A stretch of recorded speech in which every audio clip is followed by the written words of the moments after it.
It is a sunny Monday, August the 5th, 2013. Time for another edition of Weber This Week. Today we talk to a longtime friend of mine, Nick Serafino. And obviously, what a good time to have him in, as the golf capital of the world is Pittsburgh, New York this week, 45 minutes away, as not only the United States of America pays attention to Oak Hill Country Club, but the world, as the PGA Championship gets ready to go in a couple of days up in Rochester. Good morning, everybody. It's the dog with you, H. Weber, with another edition of Weber This Week. And, man, the sun is out. We just got to keep our fingers crossed that it stays out for a while. I was talking to Nick off camera before we went on the air. This has been a horrendous summer for rain. And, of course, we need to get a break as, of course, the PGA plays coming up Thursday with all the world's greatest players teeing it up. And, of course, Tiger Woods once again dominating a World Golf Championship. We'll talk about that and a whole lot more, but it's good to bring my longtime friend, Nick Serafino, in the studio. Nick, good to have you out on, and thanks for carving 30 minutes out of your schedule. Todd, great to be here. Thanks for having me. I'm looking forward to this. Looking forward to it because way back when on the Weber on Sports on WSFW for as many years as I did the show, starting in 1970, Nick was a regular guest as we moved on with the program a few decades later, as Nick used to call in, and once in a while he would have time to come in the studio. Nick Serafino, a Waterloo student, lived in Waterloo, of course. He's in town today to play in his dad's cardiac rehab tournament, which, by the way, they're going to have gorgeous weather, and I know that's a special tournament for your dad, Nick, and I know it's a special event for you to come in and be a part of it. Yeah, this is his 17th year he's been doing this, and I haven't played in many of them. I think this might be my third one, but probably the most special because I was telling Jimmy when I first got here, it was probably could be the single greatest round of golf that I've ever played today, because I got my wife with me, our daughter Alyssa, and my mom in our group. So that's awesome. Yeah, it's going to be a wonderful day. Yeah, that's right. And you told me your daughter's 18, which almost I had to pass out and get oxygen, because I remember you and the wife carrying her in the country club for dinner over your shoulder. Yeah. When she was about, I don't know, a year and a half, it seemed like. But time flies when you have.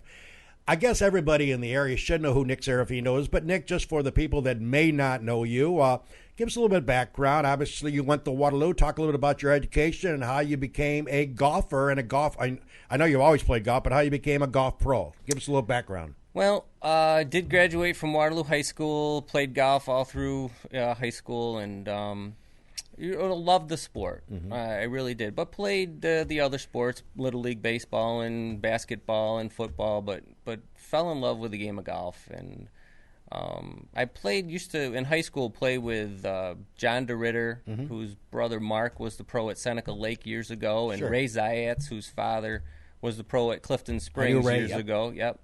And I got to, meet them and see what it was like, and said, God, I'd love to do that. And the rest is history.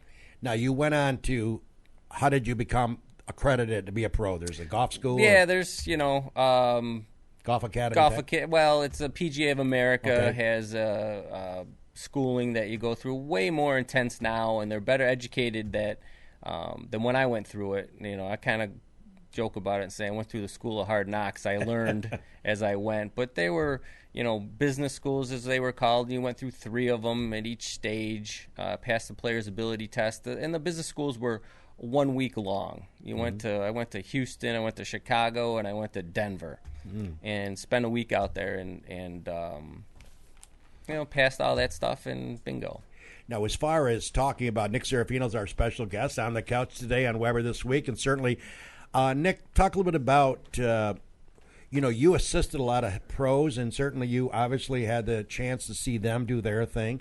What's the, 2 or 3 most important ingredients of becoming a head pro at a club? I mean, obviously you want to get along with the membership, obviously, but you want to make them feel special, I trust. Yeah, it's working with people. You got to love that. Being outdoors, love the game of golf. Just, doing the right things for people all the time, with a big smile on your face. Well, obviously, if you could work with John King and Harold Weber, that's obviously a big achievement. We have some great stories. I was referring to Nick, and when Nick let's talk a bit about, first off, Nick Serafino is our guest this morning on Weber This Week. Let's talk a little bit about the stops you've made along the way. When you got your accreditation of being a pro, where did you start becoming a pro? I worked at Seneca Falls Country Club first for Mike Serafino, dear friend of mine who we lost in February, which, was very sad for me. And then, became the head golf professional there at Seneca Falls and was there going on my 13th year. And it would have been April of 2003 would be my 13th year there. Wow. And a job came open, an opportunity at Lakeshore. Was fortunate enough to get the position and have been there now.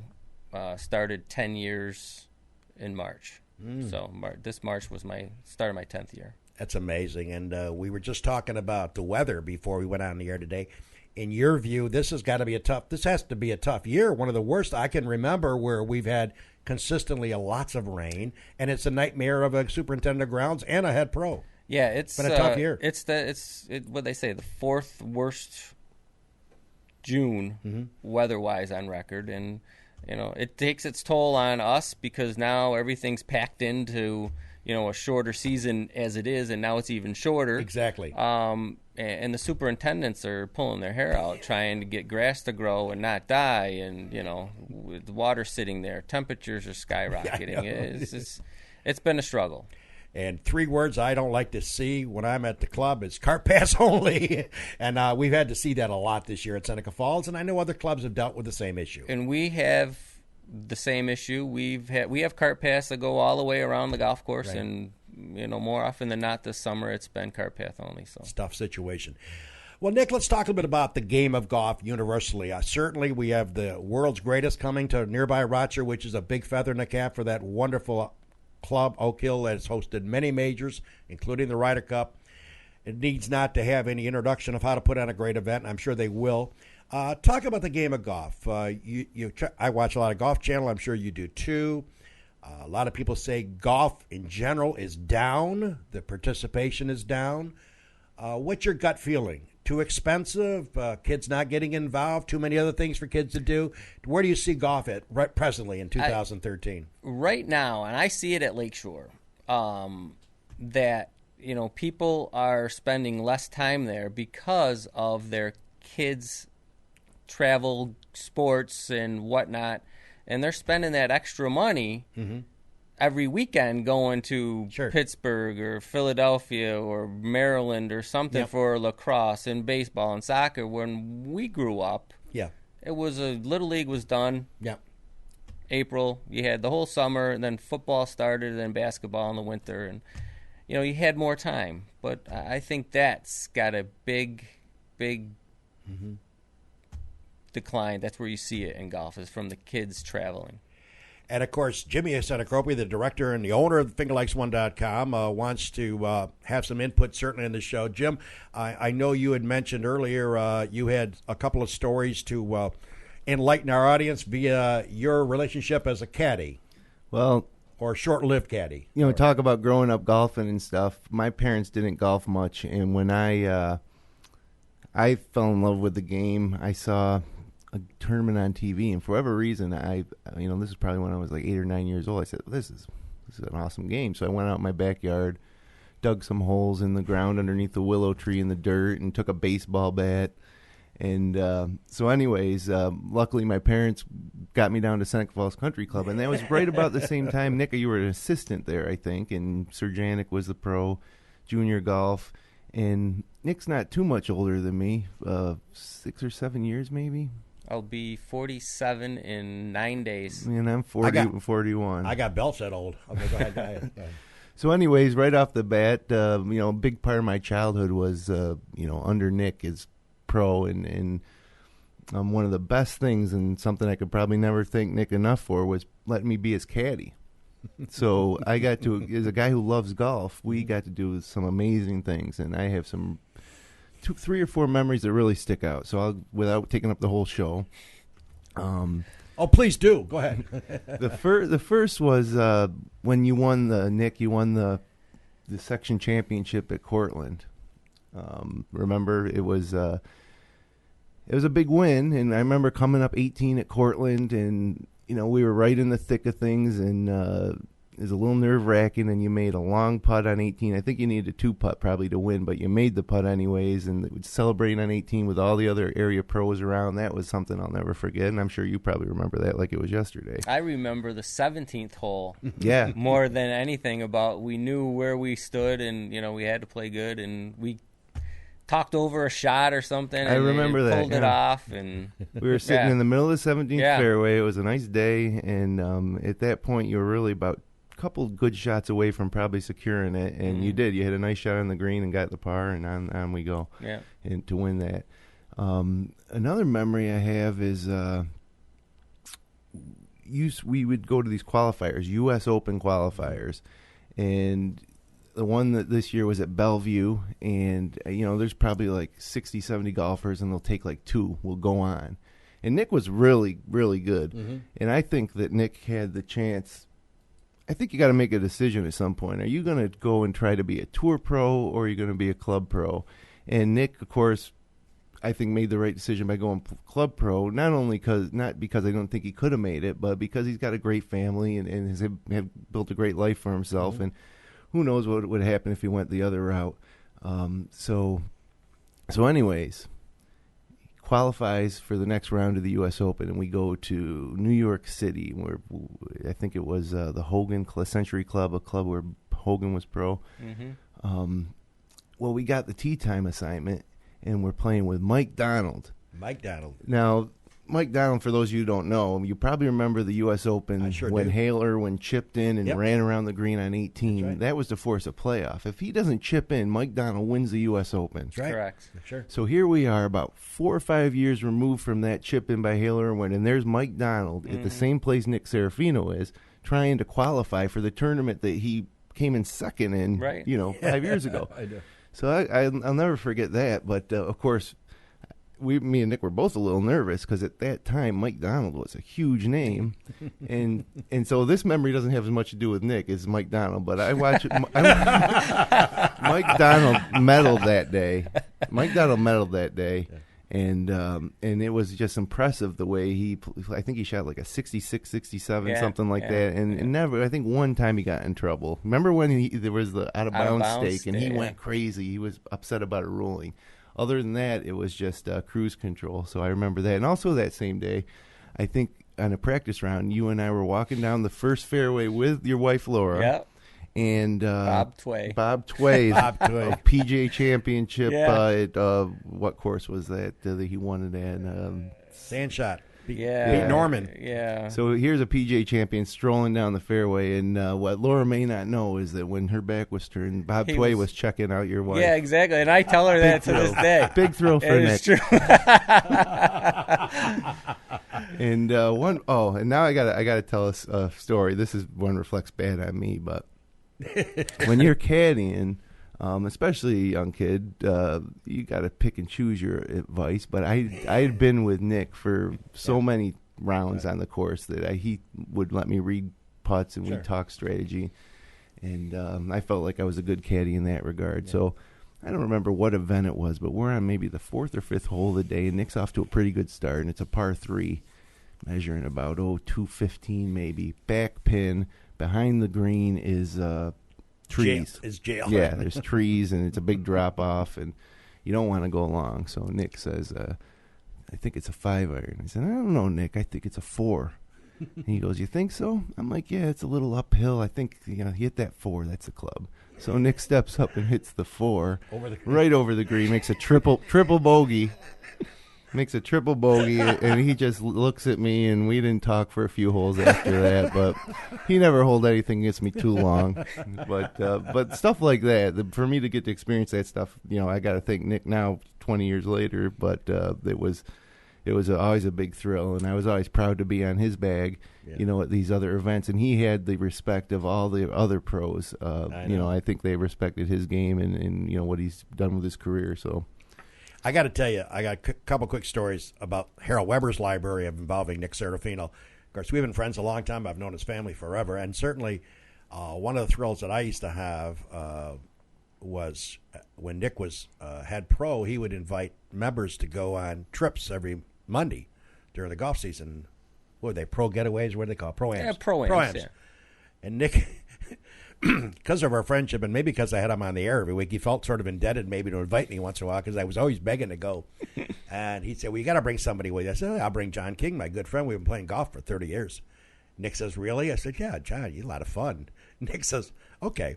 So here's where we're going. We're going to play at Ithaca. You guys, this is how much it's going to cost you. You and John will take Jack Hillmeyer. Okay. What a great foursome. So we're driving down. Nick's driving to the course on a beautiful Monday. And me and John are in the back seat deciding how we're going to set up our bets. And, well, play 5-5-5, $10 this. And Nick yells from the front seat, says, hey, guys, no betting today. Absolutely no betting today. We're here as a team. We're going to suck it up, and no betting allowed. We want to win the tournament, right? Absolutely. You gave us that speech. I did. And it was like 95 degrees out, hot, sunny day, brutal. So we got out and play as a team, and Nick's, with all due respect, wasn't playing superbly great as our head pro. He had a few issues that day, which happens. And me and John and Hillmeyer out there just slashing and just crashing and just playing like Sounds pigs. like a fun day. Fun day. And Nick is just shaking his head because he's not happy with his game. And he looks over at us, his members, and he knows, oh, my God. And then he's got to go to dinner with us afterwards. He's probably already choreographed what that's going to look like.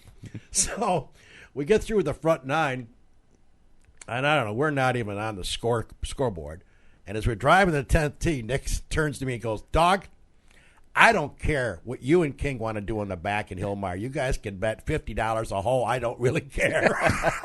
So we made bets, and I don't know, 12th to 13th hole, the sun's beating down. It's about 97, and John King comes out of the trees after slashing it about 3 or 4 times with this white towel over his face, over his head like Saudi Arabia.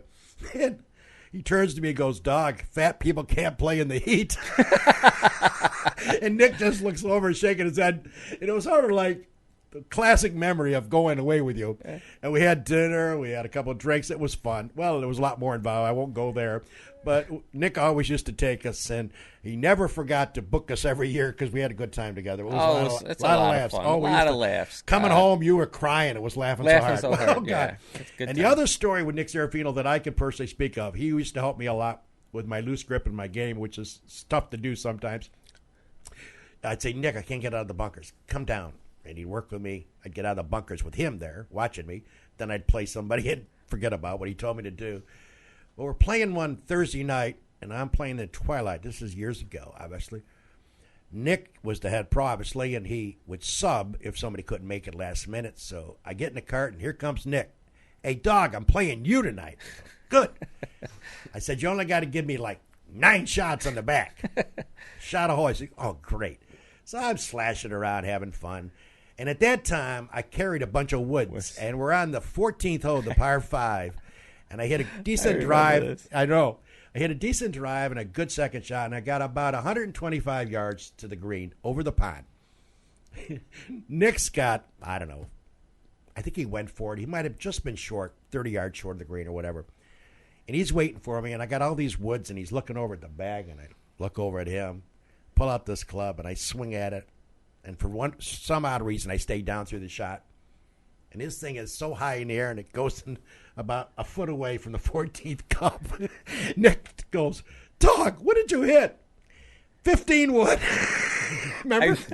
And to this day, I've never seen a 15 wood hit. Ever. He goes, what was that? I said, a 15 wood. So, of course, I go up, tap it in for birdie. He goes, I never seen a 15 wood. So he looks at this club, and I don't know. But I used to carry a 14, a 15, a 16. I used to carry all these weird-looking woods. And you could actually swing as hard as you could swing, and a ball would go straight up in the air. And for once in my life, I stayed down with it. And that was you're just using a sand wedge? No. I used a 15 wood. And Nick Serafino, to this day, always remembers that shot. I'll never forget it. And by the way, I beat him on that hole. Wow. So that was a birdie with the strokes. That was an eagle. But we had a lot of good memories. This is Weber this week. Our special guest this morning, longtime friend, longtime pro at Seneca Falls Country, working out of Lakeshore now, and, of course, Nick Serafino. What we're going to do now is take a break, and when we come back, we're going to talk about the PGA. And, of course, let's hear from the great sponsors that make this show possible.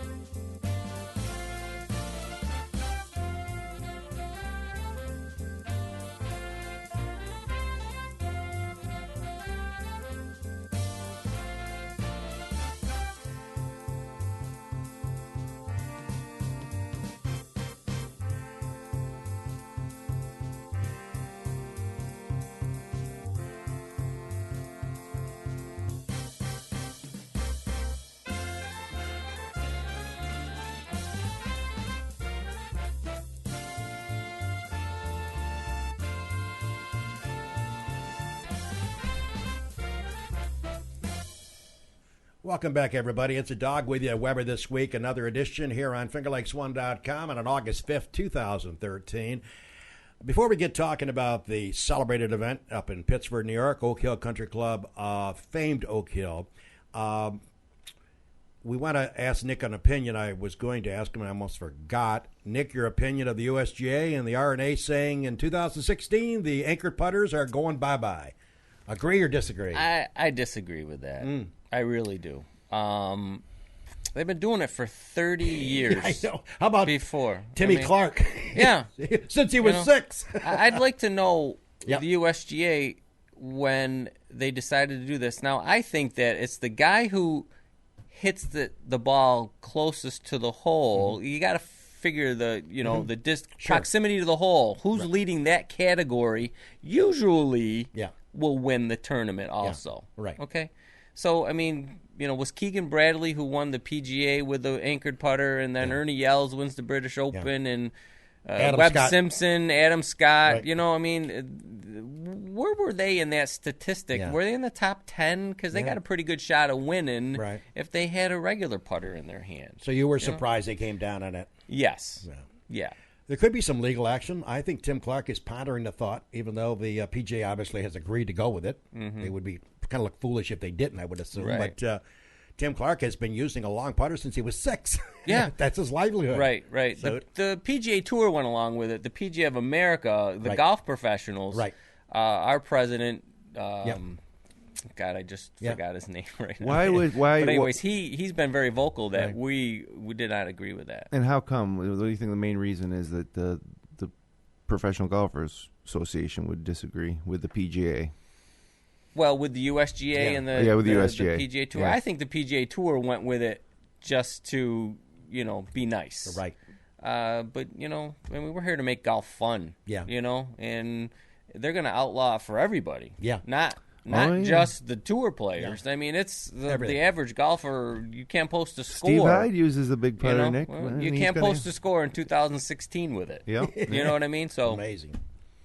Yeah. Well, Nikki, certainly the golfing world is focused on Oak Hill.